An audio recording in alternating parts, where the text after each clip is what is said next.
ये सुनना, YouTube में डाल ही अच्छा बजा।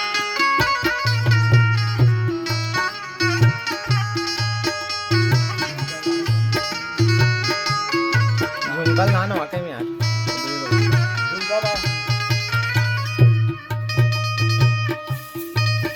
होती बजा भी ना।